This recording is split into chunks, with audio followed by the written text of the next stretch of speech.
Have you ever been both equally excited and also very nervous about news? We're jumping right fucking into this, aren't we? Oh, yeah, we are. Oh, shit. Well, yes, I have, and I know exactly what you're referring to there, buddy. Yes, so according to Hollywood Reporter, Scream 7 is in fact happening, and it has found a director. Yeah. This is fun, because normally I start the timestamps with 0000 start, because there's a little brief intro. Yeah. Now I could just do the first story. This is excellent. This is great news. But yes, Scream 7 is happening, and it has a director.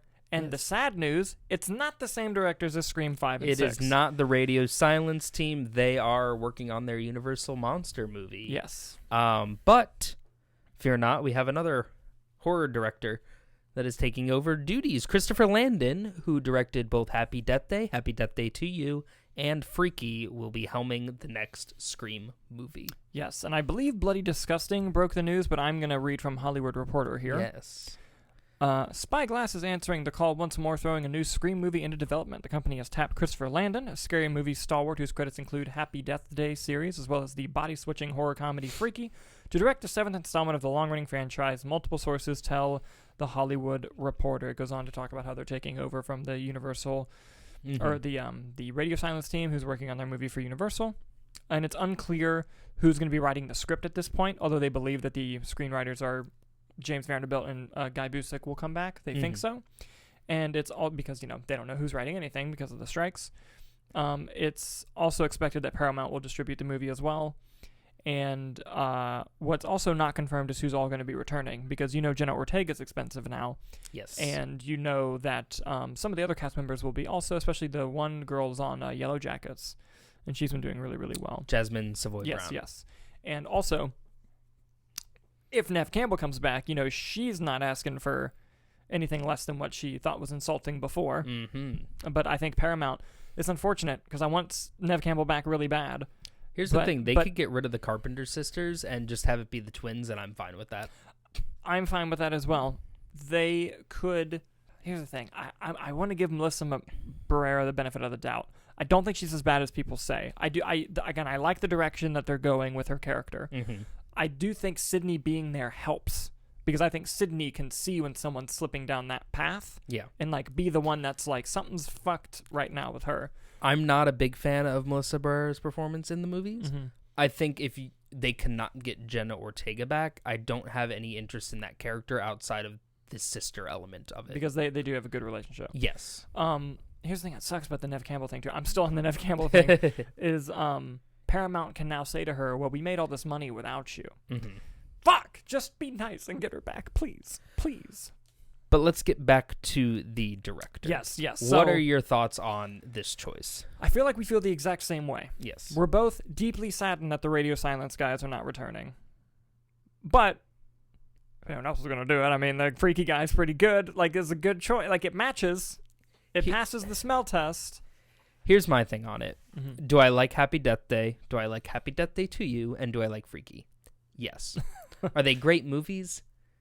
No. False, I'd argue that Freaky is a criminally underseen movie and a very underrated movie. I love them? Yes. Do I think that they balance the horror kind of mystery aspect with the comedy very well? Yes. I don't think of Scream as a comedy, so I'm nervous about that. Now, do I think that Ready or Not is a better film than all three of those that I just named? Yes, I do, which is the Radio Silence team. Yeah. Do I think they are better directors than Christopher Landon? Yes.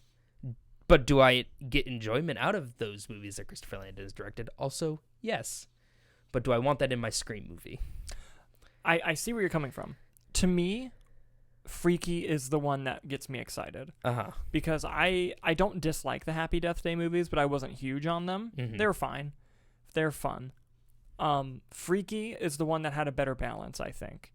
Because it also was more intense than the other films. It was actually scary than the other. The opening scene of Freaky is fucking scary. Yes. And it was also hilarious. It knew how to use its actors. But I'd say both Happy Death Day and Freaky knew how to use their actors very well, which is very needed in a Scream movie, especially with the amount of returning characters that we have, assuming that they all come back. I am optimistic. Is there a part of me disappointed that the Radio Silence team is not coming back? Of course.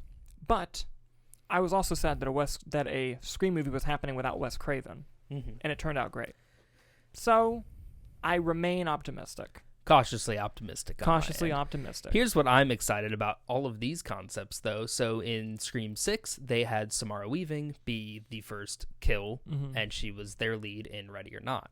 So I am excited about the concept of a Jessica Roth or a Catherine Newton being that person. That also being said, I would love for him to just subvert expectations and have it be Vince Vaughn that dies. Dude, that would be crazy. That would be so good. Holy shit. Oh, I like that idea a lot. I like it a lot. Especially if he's just playing Vince Vaughn. Yeah. So, we'll see.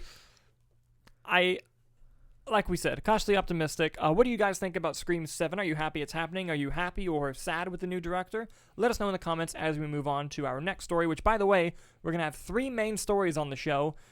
We were trying to decide what's going to be our main topic and what's going to be B-roll, and we decided that all 3 of these topics needed their time in the limelight, so we're going to dive into 2 more stories for you. Nick, what do you got for us next? Yeah, our next story actually just broke on Vulture before the show, but now all the other trades. I know I saw a Variety article before we started. Yep.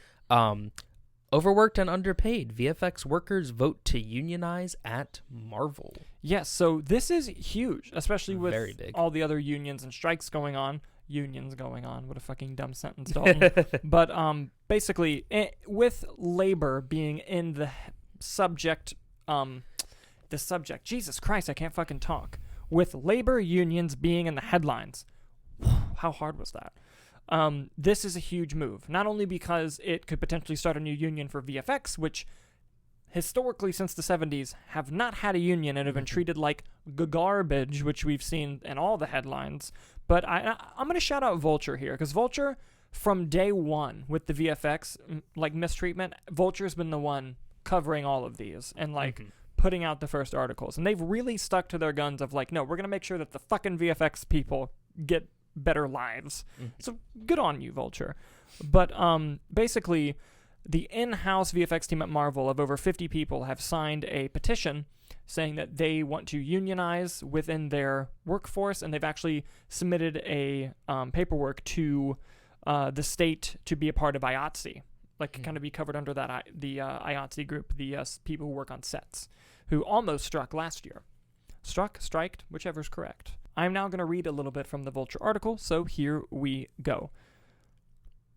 On Monday, a group of more than 50 on-set employees filed a petition for an election to be represented by the International Alliance of Theater Stage Employees, IATSE, with the National Labor Relations Board. That's who they submitted it to. The workers are asking for the election to be held as early as August 21st. Now, damn it. This marks the first time visual effects professionals have banded together to demand same rights, wage protection, professional watchdog oversight enjoyed by workers in almost every other segment of the entertainment industry. The supermajority of Marvel's 52-member on-set production crew signed authorization cards to indicate that they'd wish to be represented by the powerful labor union representing some 170,000 artisans, technicians, stagehands, and craftspeople across TV, film, and live theater in the United States and Canada. The article goes on to talk about how one of the big things VFX workers are asking for is time in between work. Because basically they're saying, especially when COVID, when people started working from home, that they would have 4 hours where they weren't working. They would just be working 21-hour shifts. And it's we just want to go to fucking bed. I would like a decent night's sleep. And for those of you that don't know, how the VFX industry works is, let's say Marvel or Disney and Marvel, they have a number of VFX shots that need to be worked on. Let's say we're going to take this sequence A. We need sequence A to be done, and then they go out to VFX vendors and say, who has a bid for this shot? And people start bidding. And you have to be really competitive and outbid each other to get Marvel, because it's a huge contract. But the problem is, you don't get it. That project's going to take you so long, you can't work on anything else. And the bids get so high that you're overspending and you're not going to make that back. So it's just a rabbit hole of bad things. If you dive in the history of VFX, the VFX house, the name of the VFX company is leaving me, but they did the VFX for Life of Pi. They won the Academy Award for Best Visual Effects on the Life of Pi. That's how good the VFX were. And I think almost a year later, after Life of Pi, they went out of business, bankrupt, done. Just because that's the the nature of what it is. Rhythm and Hues Yes. was the name of the Yes, VFX yes, house. yes. That's what it's like working in VFX. That's how cutthroat and hard it is. And so what I think this is a good thing is like the in-house Marvel people doing this. Mhm. This is probably going to inspire other dude, if Frame Store or ILM unionize, dude, it's fucking over. Like if ILM is the one. If ILM can create some sort of labor union or be a part of some labor union, it is over for these studios. Like, and things will finally, not only will they finally be taken care of as people, like on a personal level, like the people are going to be taken care of, their lives are going to be better, their wages are going to be better, it's going to be a better working condition. But for the consumer, the art's going to be better because people aren't dying making them. They're not exhausted. It's not rush jobs. Yes, exactly. And what has Avatar taught us? The one lesson that Avatar should teach everyone is take your fucking time. Yeah. And the shit will look excellent. Like, just give it the time that it's due. There was a TED Talk that one of the Corridor crew, are you familiar with the Corridor crew? One of them did a TED Talk, and they have a great line in it, and they say, movies are never finished, they are just released. And this is never more true than with visual effects. Fully agree. And the example he used was Black Panther, the first one. He was talking about, look at how all of these great sequences, like look at these great VFX of Black Panther. He goes, now watch the fight at the end. These effects are in the same movie. How is that possible? And just going through, it's a great TED Talk. If you've never seen it, it's an amazing TEd Talk. I'll have to check that one out. No, That sounds good. I love the Corridor. It's very good, and they did a video essay version of the TED Talk on their YouTube channel. Oh, okay. It's very well done. And so this is huge. This is huge news, and I hopefully think it will lead to more VFX unions or even one major, because right now they're petitioning to be part of IATSE. I would love to see a division within IATSE or its own separate union just for VFX workers. That'd be awesome. That'd be brilliant. What are your thoughts on this? And what's next? I mean, like you said, it's about time. They haven't had these changes in a long time, and with the amount of big budget overspending that the studios are doing and the product that they're receiving and the product that we as consumers are getting, I mean, you're seeing these movies that are not making money in the slightest. I mean, you have your big ones now like Barbie and Oppenheimer, but these effects-heavy movies like any of the last few superhero movies have not been making money. Look at Flash. That's a very VFX-heavy film. And so when you start to see that, basically between the VFX workers doing this now at Marvel, you have the actors and you have the writers on strike, everything like that. What we're going to be seeing is just a fundamentally different Hollywood once this is all over. And I think what's interesting about that is in the short term, it looks bad for Hollywood because it's a mess. Everyone's striking, rightfully so, though. And the product quality has had a huge dip. But after the fact, when everyone is getting better wages, everyone's happier in their positions, everyone is getting more sleep, getting more, this energy to deliver the best possible product, you're going to see that shift turn, and these movies, are going to start improving in quality, which is going to help on the consumer side of things. Yeah, and it's going to take time. Oh, yeah. But what I think Hollywood studios aren't realizing is, the audience is okay with you taking your time if the product you give us fucking rules. If it rules, people will go see it. Plain and simple. Avatar 2 had no problem making $1 billion. It had no problem making $2 billion. It had no problem making $2 billion, and it's 12 years after the first one? Yeah, something like that. Think about how many trilogies we've gotten in the time between two Avatar movies. Yeah. And Avatar 2 had better effects than all of those trilogies. Yeah, and probably outgrossed all of them combined. Yeah. It's crazy. So the lessons are there. It's just the studio's refusing to learn it. Fuck yeah, that was awesomely put. Hey. My nipples would be hard if I had feelings. And with that down, we're going to move on to our final story, our final main topic. Nicholas, what do you got for us next? As we all know, the WGA is on strike, and we're closing in on day 100 for it, which is will pass the previous strike, I believe. Think so. I think that one lasted 100 close, days, yeah. so by the end of the week. The WGA and the AMPTP met to try to resume negotiations, and all that they decided on was that they can't agree to resume negotiations. Yes. So it was pretty wild. So on Friday, the AMPTP and WGA met, and it wasn't exactly the meeting that they wanted to have. So basically, the AMPTP came in and sat down and said, hey, just to let you know, we're not even going to talk about streaming residuals. and writers' room requirements. We're only here to talk about minimum payments and AI. And by the way, anything you hope to achieve to that, we're not going to go more than the DGA deal that occurred. So, you guys ready to make a deal? And the WGA was like, "Fuck you! No, we're not ready to make a deal." And that's pretty much exactly what happened. And by the way, the DGA that they mentioned, they reelected their president, which is crazy because the DGA, from what you would think, is furious with them. Yeah, but I guess not everyone. I'm gonna read from Deadline here, who reported on the agreement that's been going, or the lack thereof that's been going on. And I'm actually going to read the full statement from the WGA negotiating committee that Deadline has. Dear members, Ellen Suntzman and Tony Segal met with Carol Lombardi and the AMPTP staff this afternoon. Those just the parties involved representing the strike on both sides. When Carol stated it was a confident sidebar to discuss resuming negotiations for a new MBA deal. Topics included, at the AMPTP's insistence, press blackouts. Also discussed was a potential negotiation protocol and a preview of the issue each side intends to bring back to the table upon resumption. As of now, there is no agreement on these items because the AMPTP said they needed to consult with their member studios before moving forward. Our intention after the confidential meeting was to send a simple email letting you all know how we would get back to you when there was more specific information about resuming negotiations. However, before the negotiating committee even had a chance to meet, our communications department began hearing from the trades asking for comments on studio-leaked rumors of the contents of the confidential meeting. This is after the AMPTP sent so much of the meeting emphasizing the need for a press blackout. Since the studios are leaking to the press, we need to let you know what was said in the meeting. First, Carol informed us that the DGA deal would be the DGA deal would be the deal on any pattern issues. She stated they are willing to increase their offer on a new writer-specific TV minimum and willing to talk about AI, but they were not willing to engage on the preservation of the writer's room or the success-based residuals. She did not indicate willingness to address the screenwriter issues, Appendix A issues, and many other proposals that will remain on our list. On behalf of the Guild, Ellen reiterated that the expectation that all fundamental issues are over which writers have been striking these past 3 months would be addressed in this new contract and no segment of the membership would be left behind.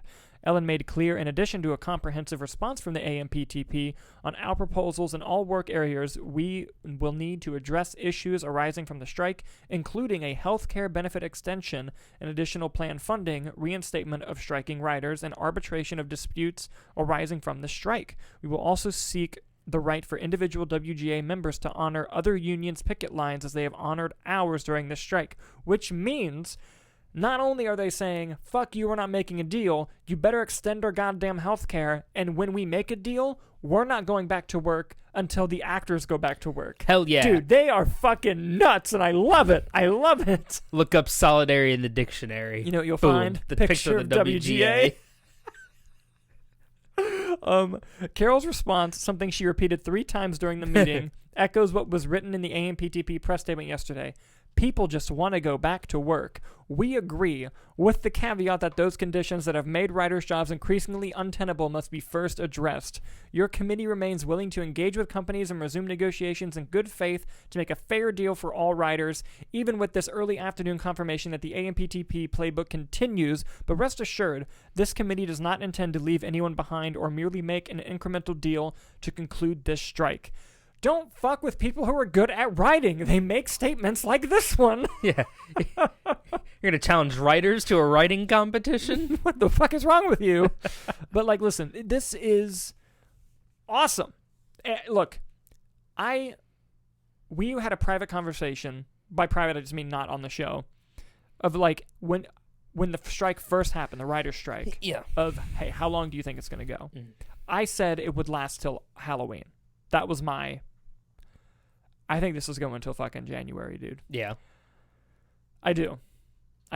Unless suddenly the studios are like... Get their shit together? Yeah. Because I think now, instead of trying to make this deal happen, they're going to go try to make a deal with the actors, and it's all going to be about what the actors do. Because if they get the actors from the studio perspective... Yeah. Right? If they get the actors, they can resume production on... They can resume production on things that had to shut down production. Yes, unless the actors are going to not return until the writers... Dude, if the actors... That would be the funniest If circumstance. the actors go, we will not resume talks until you make a deal with the WGA...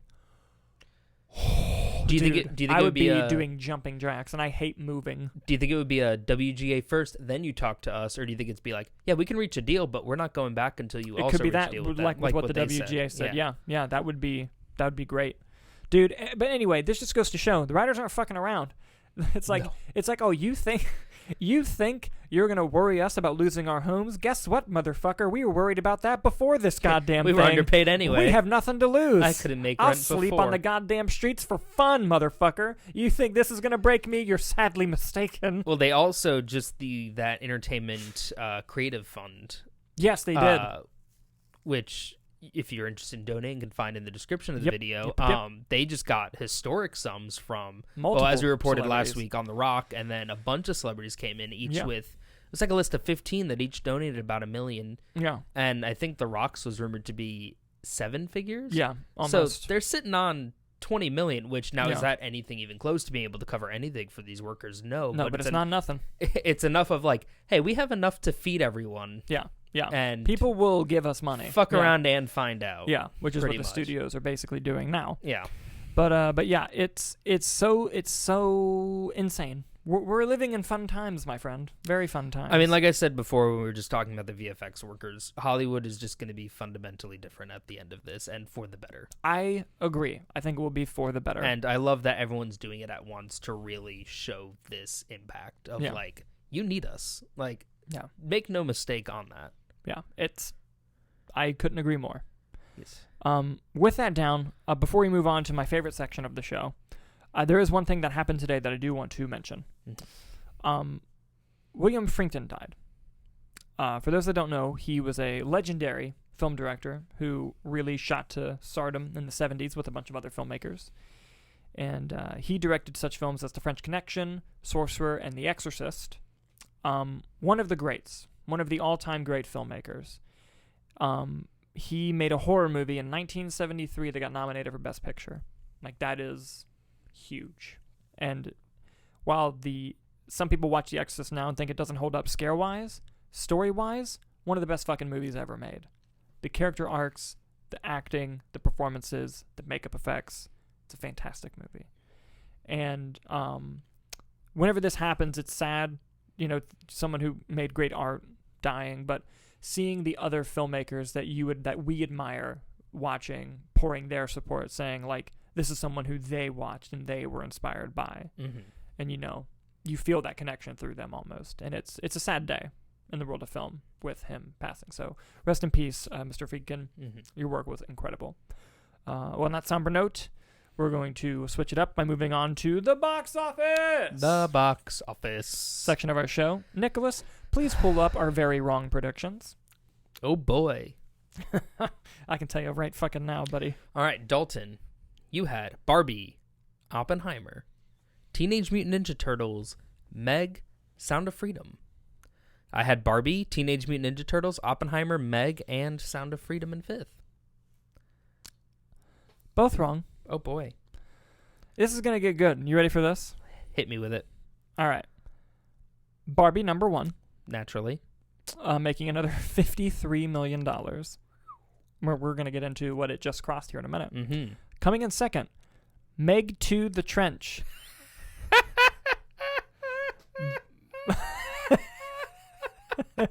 What? Beat Oppenheimer by $1 million. Making $30 million in its opening domestic weekend. Holy shit. Coming in third, Oppenheimer, making $29.1 million, only dropping 38% from week 2 to week 3. Barbie had a 43% drop, another great drop for Barbie. Coming in fourth, Teenage Mutant Ninja Turtles, Mutant Mayhem, making $28 million. So there was a $2 million difference from second to fourth. That's close, man. That's tight. That's tight. And coming in fifth, Haunted Mansion, making another $9.2 million. The one time we were like, you know what, we've been counting out Sound of Freedom. It fucking lets us down. It doesn't make it at all. I know, but it did come in sixth, making another 7.5. Movie just won't stop. It won't. It's pretty crazy. I'm also going to dive into Talk to Me a little later down. It came in eighth, but it only had a 40% drop. And for a horror movie with a B+ cinema score, unheard of. A drop that small. That's crazy. With a couple weeks in, though, right? That's second week. It came out just last week? Yeah. I could have sworn it was like 3-4 weeks ago. Nope. God damn. Only dropped 40%. Crazy. With that being said, let's dive into some of these movies, shall we? Mm-hmm. Barbie has done it. It's crossed $1 billion at the box office. Hell yeah. And it is tracking ahead of Mario. It may become the #1 grossing movie of the year, Nicholas. Oh, shit. That's fucking gnarly, if And you ask me. I believe congratulations to Greta Gerwig for being the first solo female director to cross $1 billion. Yes, the first solo female director. The other female directors were a part of teams that involved males, and I believe they were Frozen, Frozen 2, and Captain Marvel, I want to say. I don't know off the top of my head. I believe that's what they are. I just remember the solo headline. Correct me in the comments. Mm-hmm. And with its $100 million budget, it's now made 10.3 times its budget back. I think Mattel and Warner Brothers are pleased. I think Mattel are very happy with that, yes. And also, her interview with Perri Nemiroff, Margot Robbie is with Perri Nemiroff, is going viral again. Because Perri asked her, like, how did you pitch this to Mattel? Like, how did you get this to happen? And Margot Robbie jokingly said in the Greenlight meeting, like, if you let us make this movie, it's going to make $1 billion. And then she immediately follows up with, of course, that's probably an overstep, but, like, I had a movie to make. So, like, now it's... And it did. Yeah, now it's hilarious. Meg 2. Let's dive into Meg 2, because you guys are not going to fucking believe this. Nick, it opened to 30 in America. Tell me its worldwide total. 65. 141. Holy shit. It opened to 70 million in China, and it did other business as well. I think the first one did insane overseas, too, It did, right? yeah. So overseas. So I don't know let me find out the budget of this fucking movie. The Meg 2 budget. I don't care what the budget is as long as we get 3. Budget's 139 million. It has 141 worldwide right now. It's going to end up being profitable. Hell yeah. It just has to do a little bit more. I mean, even if it gets a 50% drop domestically, that's still another 15. Yeah. That's pretty good. Yeah. Pretty good. Meg 2 making big numbers overseas with Yes. 141 million worldwide so far. Let's dive into Oppenheimer. Hasn't passed the $500 million, which is fucking crazy for a 3-hour R-rated drama. And with its $100 million budget, it's marketed as a summer blockbuster. Yeah, with its $100 budget, it made 5.6 times its budget back, and I think it's going to continue. It might even get to 6, which is crazy. Do you think it'll be Nolan's most profitable? Where does his movies rank? I'd never think of them in terms of might be The Dark Knight. Yeah. Yeah, I mean that made over $1 billion. Did it? But I don't know. I don't know how much it cost. It probably wasn't cheap. I'd have to. That's a great one to look into. Or one of his non-IP, I guess. Maybe I should say. maybe Memento, because that was a cheap movie. I'm gonna dive into that later. But yes. By the way, Dunkirk's budget was only $85 million. I found that out the other day. That's fucking wild. Pretty good to me. Teenage Mutant Ninja Turtles worldwide has a $51 million total worldwide. Its budget was $70 million. It's got a little bit to go, but I think this is better than what they were expecting. And I think this is nothing to sneeze at, personally. Made 0.7 times the budget back so far. I think with good word of mouth, this could have low drops, because we're at the end of the summer. Perfect for kids. Yeah. And Haunted Mansion, not doing great. Has 59 million worldwide right now, and has 0.4 times its budget. Has a big price tag of 158 million, just about. So that's a little bit rough for Haunted Mansion. But before we go, let's dive into a couple more here. Sound of Freedom has only been released domestically and has a domestic total of 164 million. That's fucking wild. It's crazy. Yep. Mission Impossible has a worldwide total of 491 million. Just get to 5. Just get to 5. I hope it does. We'll see. But with its price tag, it's going to be a money loser. It's only made 1.7 times its budget. Yeah, but also, they paid their entire crew and staff and actors through 7 COVID shutdowns. So also, good on you, Mission Impossible, at the same time. Good on you. And look, if you make $500,000 or $500 million, studios aren't upset about that. They're not going to be too mad. No. And then lastly, let's look at Talk to Me. Budget of $4.5 million. It now has a worldwide total of 24. Let's go. That's profit. Let's get Talk to Me. Talk to me. Let's get Talk to Me. Let's fucking go. Didn't the Raka Raka guys, I'm only saying that because I'm unfamiliar with their full names. Michael and Danny Filippo. There we go. Didn't they say they already shot a prequel? Yeah, so they said that I haven't seen the movie. In the movie, there's an opening scene with a character, like a cold open, and apparently they've shot like a feature-length worth of cell phone footage, of party footage, of like a found footage version of that guy's story. Oh, that's cool. Which is pretty cool, yeah. And they were like, maybe we could release it. Do it. I would love to watch it. Yes, very excited for them and for that. Now, let's do our wrong predictions for next week. So what do we have coming out this week? So I think it was supposed to be Demeter, which we have tickets for, obviously. By the way, the numbers we read were the final Monday numbers. But I think they delayed Gran Turismo by 2 weeks. Yo, Demeter's going unmatched. Bro. Money in the bank. It's not going to make anything. It That's won't. fine. By the way, guess what the highest grossing horror movie of the year so far is? Insidious: The Red Door. Nice. Good job, Patrick Wilson. I still haven't seen it. We love Patrick Wilson here. Yes, we do. I have my predictions. Go ahead. Hit me with it. Barbie. Whoa. Whoa. Getting crazy. Meg was what? 30? 30. I'm going to go Oppenheimer second. I think it gets second again. Okay. I'm going to go fucking nuts right now.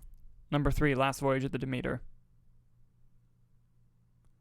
Number 4, Ninja Turtles. Number 5, Meg 2. God damn it. That might be my favorite top 5 of all time. Like, if that comes true.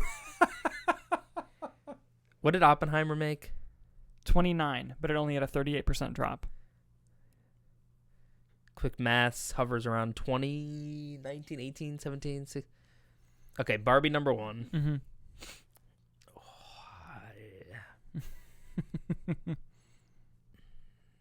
Oppenheimer. Okay. What did Ninja Turtles have? Sorry. 28. Teenage Mutant Ninja Turtles. Okay. Voyage. And Meg 2. I want on record that I wanted the same one as Dalton, but that's not But he had to fun. make it interesting. That's not fun. You get to go first next time. Keep us honest. Remind us that Nick gets to go first next time. Because I'll forget. But yeah, I think that's all we had for the show today. Yeah, I think so. Leave your box office predictions in the comments. I'd love to see them. And if you're right, we'll give you a shout out on the show. Yes, and as always, you can find links to all of our social media in the description. And if you have not already checked it out already, we have a movie review that went out yesterday on the channel. Yes. Which I will link in the description as well. And I think that about does it for me. Yeah. And with that, thank you guys so much for watching, and we'll see you next time.